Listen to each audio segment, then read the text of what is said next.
देखिए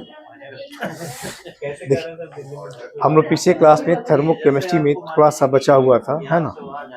एक homogeneous system, एक पढ़ाते हैं हेट्रोजीनियस सिस्टम। उसके बाद हम बताए थे जिसे थर्मोकेमिस्ट्री का पार्ट आप पूरा पढ़ लिए, थर्मोकेमिस्ट्री पे क्वेश्चन का प्रैक्टिस कर लिए। एक पार्ट आपका है थर्मोडायनामिक्स का, थोड़ा सा वर्क डन से।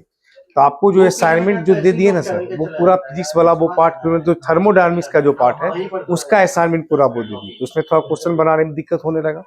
आज थोड़ा सा उसको पढ़ लीजिएगा तो वो अपने आप क्वेश्चन फिर बनना सब शुरू हो जाएगा। ठीक, वर्क डन से रिलेटेड है, मतलब वो फिजिक्स से रिलेटेड हिट का पार्ट साथ। थर्मोकेमिस्ट्री में क्वेश्चन उसमें कम है, लेकिन फिजिक्स जो थर्मोडायनामिक्स का पार्ट उसका क्वेश्चन खाली वर्क एनर्जी ऐसा हिट से सबका क्वेश्चन ज्यादा है। तो वो पार्ट पे क्वेश्चन बना रही है, तो आज वो बनेगा तो अपने आप के लिए सब हो जाएगा। ठीक है, देखिए तो लिखिए। फिर आज थोड़ा सा लिखने वाला चीज है, थोड़ा सा आज फिर लिखिएगा। बाकी इक्विलिब्रियम, केमिकल और आयनिक, सुन लीजिए, केमिकल इक्विलिब्रियम और आयनिक इक्विलिब्रियम, दो जो चैप्टर आपका है, केमिकल इक्विलिब्रियम और आयनिक, ये सब न्यूमेरिकल बेस्ड चैप्टर है, एकदम पूरा समझने वाला चैप्टर है। लेकिन इसमें जो आपका जो वर्क एनर्जी है वो थोड़ा सा लिखने वाला पार्ट, थोड़ा सा लिखने वाला सिस्टम है। हम लोग लास्ट में कहाँ तक पढ़ाए थे, थोड़ा सा लिखेंगे उसके बाद समझेंगे। अच्छा इसको पहले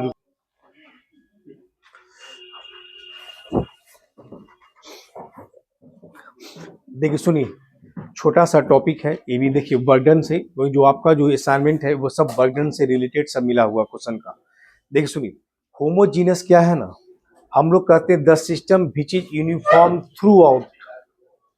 देखिए ध्यान से सुनिए, the system which is uniform through out का मतलब हुआ कि जैसे कोई लिक्विड है, क्या हुआ, देखिए देखिए, जैसे कोई लिक्विड आप लेते हैं तो पूरा सिस्टम लिक्विड ही होना चाहिए, माने इनिशियल से लेके कहां तक, फाइनल तक। अगर कोई सॉलिड है तो इनिशियल से फाइनल तक भी क्या रहना चाहिए, सॉलिड। पहले सुन लीजिए ना तब लिखिएगा, तब हमारा सॉलिड होना चाहिए। अगर वेपर है तो वेपर होना चाहिए इनिशियल से लेके कहां तक, फाइनल तक। तब वैसे प्रोसेस को कहा जाता है होमोजीनस। क्या कहा जाता है, होमोजीनस। यानी the system which is uniform through out, यानी थ्रू आउट का मतलब जैसे रिएक्टेंट से प्रोडक्ट बने तब तक सिस्टम एक फेज में रहना चाहिए, तो उसको हम लोग क्या कहते हैं, homogeneous. They consist of only one phase, वही लिखे, वो केवल एक फेज रखता है। सॉलिड है तो सॉलिड, लिक्विड है तो लिक्विड, गैस या वेपर है तो गैस ही वेपर रहे। प्योर सिंगल लिक्विड या सॉलिड या फिर गैस, मतलब तीनों में से कोई एक ही फेज होना चाहिए। कब, रिएक्टेंट से लेके प्रोडक्ट तक। हेट्रोजीनस सिस्टम का मतलब क्या होता है, देखिए, the system which is not uniform through out. कह रहा कोई भी वैसा सिस्टम जो यूनिफॉर्म थ्रू आउट, यानी रिएक्टेंट से प्रोडक्ट तक वह पूरा यूनिफॉर्म नहीं रह पाता है, मतलब फेज बदल जाएगा। They consist more than one phase. जैसे देखिए, ice contact in water, ice contact in water का मतलब आइस वाटर बनेगा, वाटर क्या बनेगा, आइस बनेगा, मतलब फेज बदल गया, अवस्था बदल गया। तो वैसा सिस्टम क्या कहलाएगा, हेट्रोजीनस। क्या कहलाएगा, हेट्रोजीनस। यानी जिसमें फेज चेंज हो जाता है, फेज बदल जाता है, वैसे प्रोसेस को ही हम क्या कहते हैं, हेट्रोजीनस। क्या बोलते हैं, हेट्रोजीनस कहते हैं। जैसे आप देखिए, a liquid contact in vapour. अगर मान लीजिए कोई लिक्विड होता है जो वेपर के कांटेक्ट में है, किसके कांटेक्ट में है, वेपर के कांटेक्ट। जैसे वाटर वेपर में कांटेक्ट हो गया, वेपर में कांटेक्ट आया मतलब वेपर में चेंज हुआ, तो ऐसा फेज हमारा हेट्रोजीनस कहलाएगा। क्या कहलाएगा, हेट्रोजीनस होगा। देखिए, रिवर्सेबल प्रोसेस और इरिवर्सेबल प्रोसेस। तो रिवर्सेबल और इरिवर्सेबल, रिवर्सेबल का मतलब जिससे रिएक्टेंट से अगर प्रोडक्ट बनता है तो प्रोडक्ट से भी क्या बनता है, रिएक्टेंट। जैसे आप आइस से वाटर बनाते हैं तो वाटर से भी फिर आप क्या बनाते हैं, आइस बनाते हैं, एक दूसरे में कन्वर्ट होते रहता है। तो ऐसा प्रोसेस हमारा रिवर्सेबल कहलाता है। यानी जो दोनों डायरेक्शन से चलता हो उसको क्या कहते हैं, रिवर्सेबल कहते हैं। Takes place in both direction, it involve slow changes. जो प्रोसेस दोनों डायरेक्शन से होता है ना, वह रिएक्शन धीरे धीरे होता है, स्लो होता है। और जो रिएक्शन एकाएक, मतलब जो एक फेज में होता है, एकाएक रिएक्टेंट से प्रोडक्ट बन जाता है लेकिन प्रोडक्ट रिएक्टेंट नहीं बनाता है, वह हमारा फास्ट होता है। कैसा होता है, फास्ट। जैसे किसी लकड़ी को, वुड को आप जलाते हैं ऑक्सीजन के प्रेजेंस में, जलाते हैं ना, वह CO2 गैस बन जाता है। तब क्या फिर CO2 गैस को फिर लकड़ी में कन्वर्ट कर पाते हैं? नहीं कर पाते। इसका मतलब यह प्रोसेस कैसा है? इरिवर्सिबल। कैसा है? इरिवर्सिबल। जो केवल एक ही डायरेक्शन में होता है उसी को हम क्या कहते हैं? इरिवर्सिबल। क्या कहते हैं? इरिवर्सिबल। तो वही लिखे, it gives maximum work done. तो याद रखिएगा, जहां मैक्सिमम वर्क डन की बात आ जाए तो समझ जाइए वो प्रोसेस कैसा है? रिवर्सिबल। कैसा प्रोसेस है? Reversible. Irreversible takes place in only one direction, यानी वैसा जो केवल एक ही डायरेक्शन में होता हो। इट इन्वॉल्व्स फास्ट चेंजेज, यह फास्ट चेंज होता है, मतलब तेजी से रिएक्शन होता है। जैसे देखते हैं किसी चीज को जलाते हैं, जलता है तो बहुत तेजी से जल जाता है, तो वो फास्ट रिएक्शन होता है। It gives lesser work done, यानी इरिवर्सिबल में वर्क डन क्या होता है? कम। अब यहाँ से ऑब्जेक्टिव क्वेश्चन एक बनेगा, वर्क डन रिवर्सिबल का ज्यादा होता है इरिवर्सिबल से, या वर्क डन इरिवर्सिबल का ज्यादा होता है, या दोनों का सेम होता है? आंसर में क्या होगा? वर्क डन किसका ज्यादा होता है? रिवर्सिबल का। किसका ज्यादा होता है? रिवर्सिबल रिएक्शन का। आइए, साइक्लिक प्रोसेस क्या है? तो साइक्लिक प्रोसेस का मतलब जहां से चले वहीं फिर आकर के पहुंच जाइए, वो साइक्लिक प्रोसेस हो गया। ए से बी बनाए, बी से सी बनाए, सी से डी बनाए और फिर डी से ए बना दिए, तो साइक्लिक हो गया। मतलब जहां थे घूमते घूमते फिर वहीं पहुंच गए, तो वह प्रोसेस क्या हो गया? साइक्लिक। अब साइक्लिक प्रोसेस में क्या होगा खुद देखिए, चेंज इन एनर्जी। अब साइक्लिक प्रोसेस में जैसे मान लीजिए ए था, अब देखिए ए से बी बनाए, बी से सी बनाए, सी से ए बना दिए, फिर तब बोले इसके पास 10 कैलोरी, अब फिर घूमते घूमते भी यही बन गया, तो अभी भी ए के पास फिर कितना रहेगा? 10 कैलोरी। तो चेंज इन एनर्जी का वैल्यू क्या हो जाएगा? 0। इनिशियल भी 10, फाइनल भी 10, तो डेल्टा एच कितना? 0। डेल्टा यू भी कितना? 0। ये डेल एच और डे यू में क्या अंतर है इस बेंच से? हाँ, तो वही तो, दोनों तो एनर्जी हुआ, कुछ तो अंतर है दोनों में। सेकंड बेंच से बताए थे, और दोनों में डिफरेंस भी आता है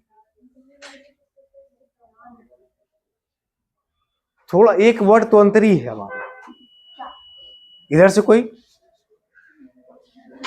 जब कांस्टेंट वॉल्यूम रख करके चेंज एनर्जी होता है तो इसको डेल्टा यू कहते हैं, इंटरनल एनर्जी।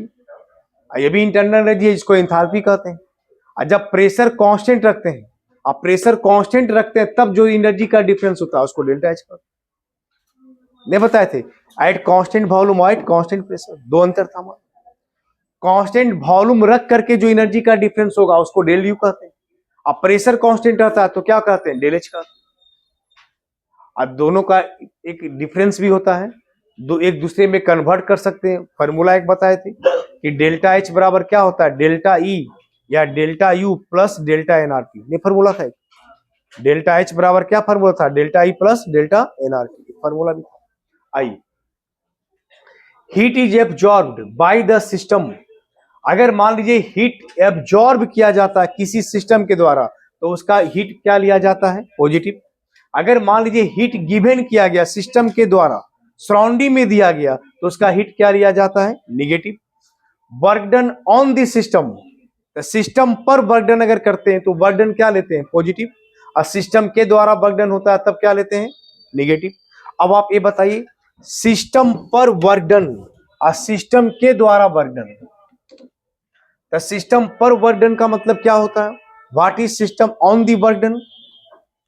तो हम बताए थे ना कि जब कोई गैस था, कंटेनर था, फ्रिक्शन लेस पिस्टन होता था, अगर पिस्टन नीचे आ जाता था, वॉल्यूम घट जाता था, पिस्टन नीचे आ गया, तो अगर कंप्रेशन हुआ, कंप्रेशन का मतलब दबाव नीचे आया, माने वॉल्यूम डिक्रीज करना, तब उसको कहते हैं work done on the system.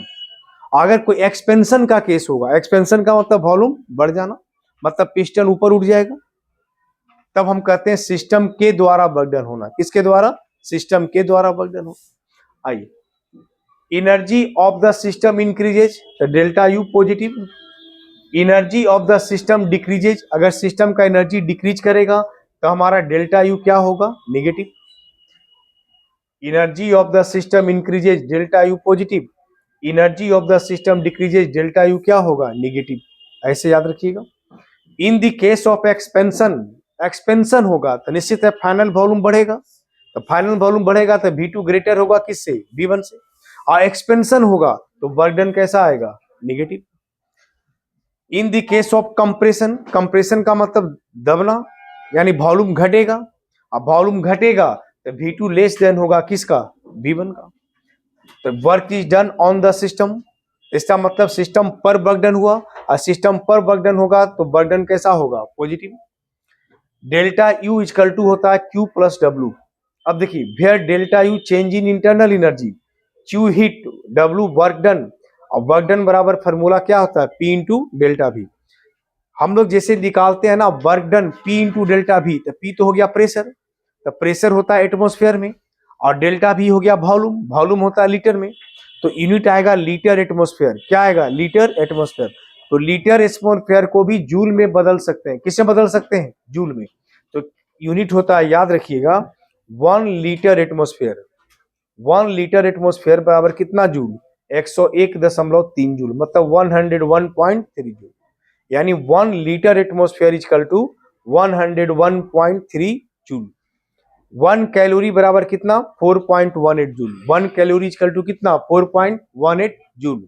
आइए इन आइसोथर्मल, याद रखिएगा आइसोथर्मल का मतलब होता है जब थ्रू आउट टेम्परेचर क्या होता है, जीरो, मतलब चेंज इन टेम्परेचर क्या होता है, जीरो, टेम्परेचर ना तो बढ़ता ना तो घटता है। Delta U equal to zero, तो क्यू बराबर डब्लू, और क्यू इक्वल टू क्या होता है, डब्लू बराबर क्या होता है, पी इंटू डेल्टा भी। सुनिए आइसोथर्मल में क्या होता है, change in internal energy zero क्यों हो जाता है, जबकि वो हीट बाहर से कुछ सिस्टम को दिया जाता है। तब बाहर से मान ली कोई सिस्टम है, सिस्टम को आप हीट दिए, तो हीट दिए मान ली क्यू कैलोरी हीट दिए, तो जब क्यू किलो कैलोरी हीट दिए तब तो उसका इंटरनल एनर्जी कुछ बढ़ना चाहिए था, लेकिन एनर्जी फिर भी डेल्टा यू क्या हो जाता है, जीरो। इसलिए जीरो हो जाता है कि जो हीट आप सप्लाई करते हैं ना सिस्टम को, तो सिस्टम क्या करता है, उसी हीट को सराउंडिंग में वर्क डन में खर्च कर देता है, सराउंडिंग के साथ।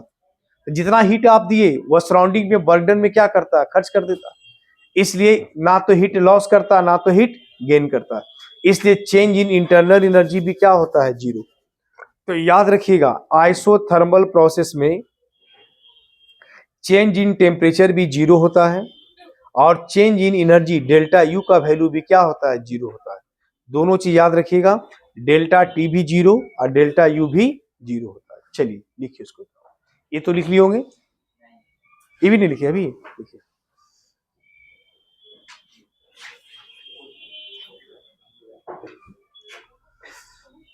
लिखिए, लिखा गया सब।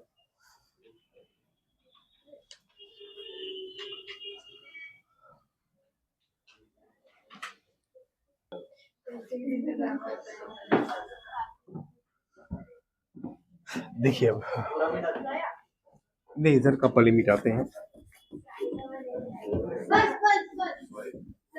इधर भी नहीं, किससे डर लगेगा टेस्ट के लिए।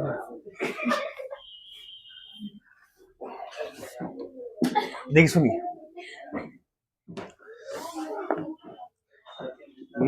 मेरी बात सुनिए, फॉर रिवर्सेबल प्रोसेस के लिए एक फॉर्मूला ये भी है, वर्क डन मैक्सिमम, इधर सुनिए, वर्क डन मैक्सिमम बराबर होता है -2.303 NRT log V2 by V1, या वर्क डन मैक्सिमम बराबर होता है, प्रेशर चेंज अगर करेगा तो -2.303 NRT log P1 by P2, इसी पर क्वेश्चन बनेगा या इस पर बनेगा। ये है आपका प्रोसेस जब रिवर्सेबल होगा, लिखा रहता है, और ये जब प्रोसेस कैसा होगा, इरिवर्सेबल, तो यहाँ वर्क डन बराबर होगा P into delta B. Negative लीजिएगा, तो निगेटिव कब लेते हैं, जब बता दिए जब वर्क डन सिस्टम के द्वारा होगा, और जब वर्क डन वही हम पॉजिटिव यहाँ कर देंगे जब सिस्टम पर कोई वर्क डन होगा। फ्री एक्सपेंशन क्या कहलाता है, फ्री एक्सपेंशन क्या होता है, एक्सपेंशन